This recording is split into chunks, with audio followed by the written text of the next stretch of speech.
faire comprendre qu'une vie qui porte du fruit, c'est le mode de vie des bénis de Dieu. On est béni, on est productif. On est béni, on porte du fruit. Et parmi les fruits qu'il faut porter, il y a un fruit là, mon ami, que beaucoup de gens ne comprennent pas encore, qui est indispensable pour marcher avec Dieu et pour manifester la bénédiction. C'est le fruit de la sainteté. Le mot sainteté veut dire aussi consécration. Le mot consécration veut dire aussi sanctification. Un terme qui n'est pas tellement à la mode dans nos églises d'aujourd'hui, où tout le monde veut seulement coucher. Non, mais Dieu n'a pas dit qu'il faut coucher. Dieu a dit dans sa parole, vous serez saints, car moi je suis saint, dit l'Éternel. Ah oui, dans Lévitique 20, verset 26, il dit, vous serez saints pour moi, car je suis saint, moi l'Éternel. Je vous ai séparés des peuples, afin que vous soyez à moi. Quand tu as été sauvé par Jésus-Christ, tu as été retiré des mondes des ténèbres, et tu as été planté dans le monde du royaume de Dieu. Maintenant, tu n'appartiens plus à Satan, mais tu appartiens à Christ. Tu ne t'appartiens pas à toi-même. Ton corps ne t'appartient pas à toi-même. Ton corps appartient à Christ. Ta vie ne t'appartient plus. Tu appartiens à Christ.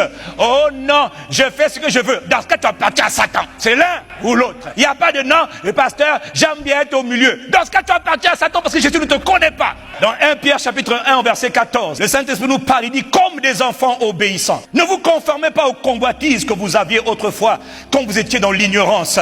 Mais, puisque celui qui vous a appelé est saint, vous aussi soyez saints dans tous vos comportements. Soyez saints. Votre manière de vous habiller, saint. Votre manière de parler, saint. Saint et saint. Yeah, tu n'as pas dit ton sourire, mais je continue, c'est pour ton bien. Il est écrit, recherchez la paix avec tous et la sanctification. C'est-à-dire la sainteté, c'est-à-dire la consécration, sans laquelle personne ne verra le Seigneur. Personne ne verra le Seigneur s'il n'est pas saint. Dieu est un Dieu qui est saint. Comment Dieu peut exiger aux hommes pécheurs qui naissent pécheurs d'être saints comme lui? Oui, Dieu l'a exigé. Pourquoi? Parce que Dieu a fait quelque chose pour que celui qui était pécheur ne soit plus pécheur, mais qu'il soit maintenant saint. Qui a fait le travail? Dieu lui-même.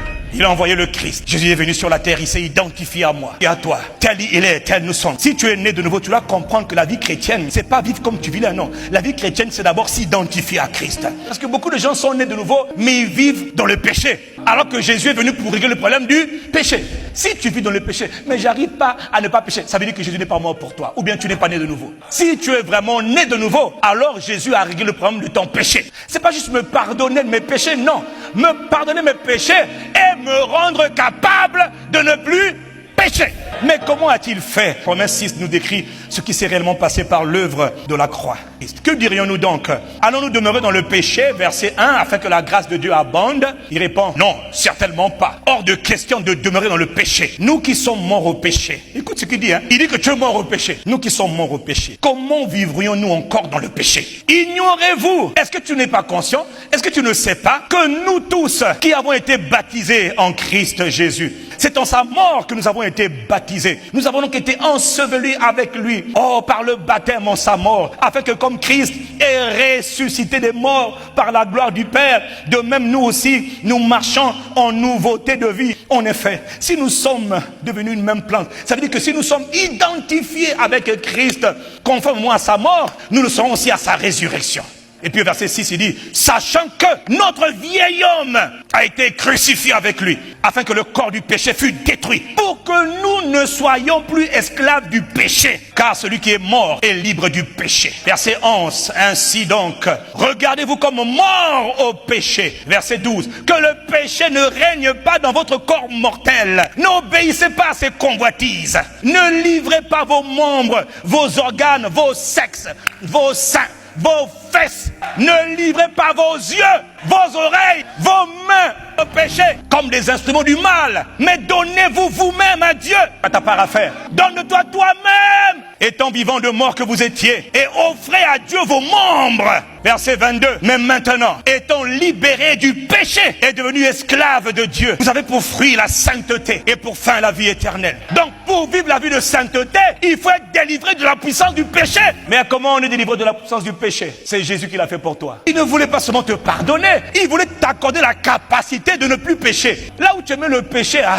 j'aime ça. Ça te dérange, ça vient de Dieu. Ça, c'est le fruit des bénis de Dieu. C'est la délivrance du péché qui te rend capable maintenant de marcher dans la sainteté. Si tu n'es pas délivré du péché, mais quand on est porteur de la bénédiction divine, on doit vivre dans la sainteté. Pourquoi? C'est une des manifestations de la bénédiction. La bénédiction de la sainteté, de la consécration. Et un des grands ennemis de la sanctification s'appelle la débauche, c'est-à-dire l'immoralité, l'impudicité, la fornication. 1 Thessaloniciens 4, verset 3. Voilà ce que le Saint-Esprit dit. Ce que Dieu veut, c'est votre sanctification. C'est que vous vous absteniez de la débauche. Les rapports sexuels à gauche, à droite, avec tout ce qui bouge, tout ce qui respire. Ce que Dieu déteste, c'est ça. Verset 4, c'est que chacun de vous sache posséder son corps dans la sainteté, donc dans la consécration et dans la dignité. Sans vous livrer à une convoitise passionnée comme les païens qui ne connaissent pas Dieu. Les païens ne connaissent pas Dieu. Eux, c'est normal. Mais toi, est-ce que tu connais Dieu? Car Dieu ne vous a pas appelé à l'impureté, mais à la consécration, à la sanctification. Il dit, celui qui rejette ses enseignements ne rejette pas le pasteur qui parle, mais il rejette Dieu. Et ce Dieu-là vous a donné son Saint-Esprit pour te rendre capable, justement, de ne plus pécher. Le Saint-Esprit, quand il vient en toi, il est saint. Il te rend saint. Lui te rend capable de haïr le péché. Quelqu'un qui est béni de Dieu doit haïr le péché. Ça ne veut pas dire que tu ne pécheras pas, mais quand tu pêches, tu n'es pas à l'aise. Comment se fait-il que toi tu pêches et tu es content? C'est quoi cette génération? Ah non, mais nous on couche seulement en attendant le mariage. Non! Vous serez saints, consacrés, mis à part. Parce que moi je suis consacré. Tu attends le mariage. Je brûle. Si tu brûles, marie-toi maintenant. Quand Dieu parle, c'est pour t'aider. Parce que tu es porteur de la bénédiction. La bénédiction de Dieu t'impose des interdits. Il y a des choses que tu n'as pas le droit de faire parce que tu es béni. Et une des choses qu'il faut fuir, c'est l'impudicité. Ah non, mais j'ai seulement fait avec 2 hommes, c'est trop! Mais avec un seul, c'est trop!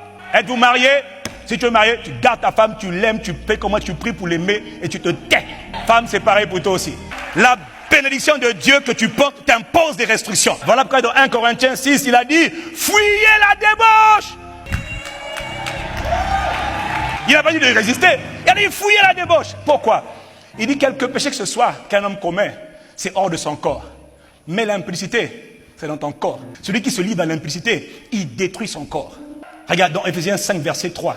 Il dit que l'immoralité sexuelle, il dit l'impureté sous toutes ses formes. Il dit sous forme de masturbation, sous forme de films vidéo, porno, tout ce qui ne concerne pas la pénétration. C'est de l'impureté. Satan vous bombarde parce qu'il sait que vous êtes des bénis de Dieu. Samson était un béni de Dieu. Dalila l'a maté. Il a tout perdu à cause d'une femme ou à cause d'un homme. Tu peux tout perdre. Il envoie sa parole pour te libérer. Que l'impudicité, la débauche ne soit même pas mentionnée parmi vous, comme il convient à des saints.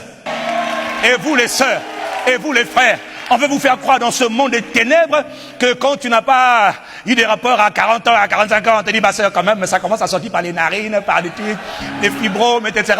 Et toi, je on te dit, non, petit, tu n'es pas normal. Mon petit, tu es normal. Tu es normal, tu es normal. Tu es un béni de Dieu. Un béni de Dieu ne fait pas comme les autres. Non, non. Moi, je suis béni. Ma quéquette, je garde ça pour moi-même au jour convenable. Oui, voilà, ma soeur. Tu gardes ton sexe, ma soeur, pour toi-même. Tu gardes tes seins pour toi-même. Pour toi-même, pour toi-même. Dis Amen ici. Non. Je vais à l'église. Je vais montrer mes seins aux frères. Je ne veux pas voir tes seins. Tes seins, c'est pour ton futur mari. Ferme la poitrine. Il y a un homme qu'on appelle Joseph, un porteur de la bénédiction. Joseph était un homme qui était bon. La Bible dit que Joseph a été vendu par ses frères. Il est dans la maison de Potiphar. Mais tu vois, quand tu es béni de Dieu, partout où tu vas, on sent que tu es différent. Joseph, la Bible dit, dès que Potiphar lui établit sur sa maison et sur tout ce qu'il possédait, l'Éternel bénit la maison de l'Égyptien Potiphar à cause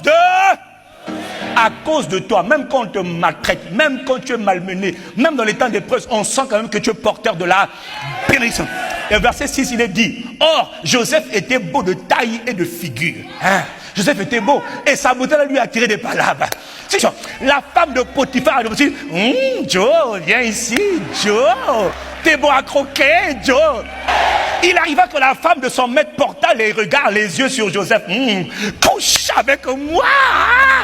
Joseph a dit, jamais. Ça, c'est les paroles d'un béni de Dieu. Quelqu'un qui est béni de Dieu, quand tu dis couche avec moi, il dit je refuse. C'est la manifestation de la bénédiction de Dieu. Elles te rend capable de marcher dans la sainteté. Alors la Bible dit au verset 10, quoi qu'elle parlât tous les jours, oh Joe, t'es un bon frère, il refusa de coucher auprès d'elle et d'être avec elle. Voilà. Et un jour, à force de... il faut fuir. Pourquoi il a fui? Il ne voulait pas, il savait qu'un béni de Dieu devait avoir des restrictions. On ne fait pas ce qu'on veut quand on est béni de Dieu. Pourquoi Dieu dit de fuir? Pourquoi Dieu insiste autant pour que tu fuis l'immoralité, l'impudicité? Je vais te le dire dans Proverbes chapitre 5. Le Saint-Esprit, par la bouche de Salomon, a révélé pourquoi. Il te dit, fais attention, les lèvres de l'étrangère, c'est-à-dire l'adultère, hein, la femme qui vient là, te dit, oh mon frère, ou le frère qui vient te dire, oh ma sœur. Il dit, hein, les lèvres de l'étrangère ou de l'étranger distillent le miel, et son palais est plus doux que l'huile. À la fin, elle est amère comme un poison. Elle est aiguë comme un glaive à deux tranchants. Ses pieds, les pieds de ce frère-là, descendent vers la mort. Hein, tu m'entends, madame? Mon frère, tu entends? Les pieds de cette soeur qui ont l'air beaux, bien taillés avec des pédicules, ça tombe même vers le séjour des morts. Et maintenant, mon fils, écoute-moi. Ne vous écartez pas des paroles de ma bouche. Verset 8. Éloigne-toi du chemin qui conduit vers chez le frère ou vers chez cette sœur. Ne t'approche pas de la porte de sa maison. Il dit, maintenant, pourquoi ne t'approche pas? Hein, pourquoi c'est mauvais? Il dit, de peur que tu ne livres ton honneur, ta dignité à d'autres. De peur que tes années soient livrées à un homme cruel. De peur que les étrangers ne se rassasient, c'est-à-dire ne se remplissent de ta fortune, de ta richesse, du produit de ton travail dans la maison d'autrui. De peur que tu ne gémisses près de ta faim quand ta chair et ton corps se consumeront. Pourquoi il ne veut pas? Pourquoi? Il dit qu'en commettant l'impudicité, les rapports sexuels, en dehors de l'alliance établie par Dieu, qui est le mariage, tu es en train de faire un transfert. Que tu en sois conscient ou pas, tu es en train de transférer. Mais tu es en train de transférer quoi? Tu transfères ton honneur. Tout le monde a été créé avec un certain honneur, certaine dignité. La dignité, c'est ce qui fait de toi ce que tu es. C'est ce qui fait de toi que les gens t'apprécient, que les gens te respectent, que les gens te considèrent. La dignité, quand on te dit, voilà un homme honoré, c'est un homme qui est considéré. Voilà un homme déshonoré, c'est un homme qui n'est pas considéré. Tu vas pouvoir avoir de l'argent, mais ne pas être considéré. Il te dit que quand tu couches, tu es en train de prendre ce que Dieu t'a donné comme honneur, tu es en train de le donner à quelqu'un d'autre. Et tu dis, mais oui, moi c'est mon copain. Ah, excuse-moi, de la même manière que Jean-Baptiste était rempli du Saint-Esprit dès le ventre de sa mère. Sache une chose, il y a des gens qui n'ont pas encore couché avec un homme, mais qui sont remplis de démons. Ah, elle est vierge, mais elle est déjà démonisée. Il est vierge, mais il a déjà des démons. Donc, les esprits mauvais s'échangent beaucoup à travers les rapports sexuels. Parce qu'on échange le sang. En commettant cet acte de désobéissance à la parole de Dieu, tu te détruis toi-même. Voilà pourquoi beaucoup ont été déshonorés. Beaucoup vivent dans le déshonneur. On ne te respecte pas. On ne te calcule pas, on ne te considère pas. Pourquoi? Tu as eu des rapports sexuels. Ce que tu avais a été donné à quelqu'un d'autre. Comment? Il y a eu un transfert spirituel. Écoute-moi bien, il y en a qui connaissent ces principes. Ils savent que quand ils te cherchent, je cherche une fille, je cherche un homme, c'est pour prendre de toi, ton avenir. Ils savent. Toi, tu ne sais pas. Ah, il m'a donné 10 000. Prends 10 000. Tu viens de vendre toute ta dignité. Tu passeras ta vie dans le déshonneur alors que tu ne voulais pas. On va tout le temps te faire honte. Pourquoi? Tu as perdu ton honneur.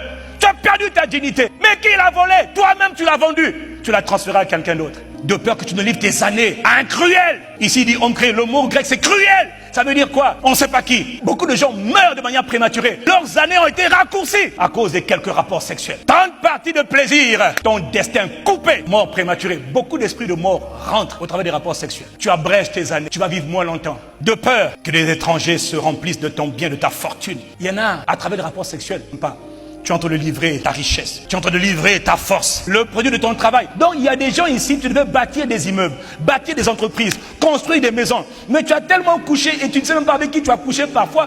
Et parfois, c'est seulement une seule personne. C'était la personne de trop. C'était fatal. Ça t'a emporté. Maintenant, tu es dans la pauvreté. Mais pourquoi je suis aussi pauvre? Le Seigneur m'a révélé que beaucoup d'esprits de pauvreté oppressent les âmes à travers les rapports sexuels. Tu as transgressé la parole de Dieu. Tu as aimé la débauche. En fait, tu viens de t'appauvrir. Voilà, maintenant, tout ce que tu travailles, tu ne peux même pas en jouir. Tout ce que tu fais, tu ne peux pas en jouir. Tout ce que tu as, même le peu d'argent que tu as pas. Pourquoi? Tu as aimé tellement le sexe. Tu as pris du plaisir pour le sexe. Et ça t'a tué. Ça a tué ton destin. Mais Dieu dit, tu vois, ça, tu as fait ça par ignorance. Mais aujourd'hui, il y a une grâce là qu'on appelle la bénédiction de la sainteté. Si tu veux la recevoir, elle peut restaurer. Parce que moi je dis que si tu es en Jésus, tu te confesses, tu te repens, Dieu peut te bénir ce matin. Dieu peut te restaurer ce matin. Les années que Satan t'a volées dans ton ignorance, Dieu veut te les restaurer ce matin. Mais il te faut un cœur sincère. Un cœur qui dit, Seigneur, je veux haïr le mal. Dans le Proverbe 8, verset 13, il est écrit que la crainte de l'Éternel, c'est la haine du mal. J'avais compris ça. Seigneur, fais-moi haïr le mal. Fais-moi haïr l'impudicité. Fais-moi haïr l'adultère. Fais-moi haïr la femme étrangère. Dieu m'a exaucé. Cette même grâce vient sur toi ce matin. Dans le nom de Jésus-Christ.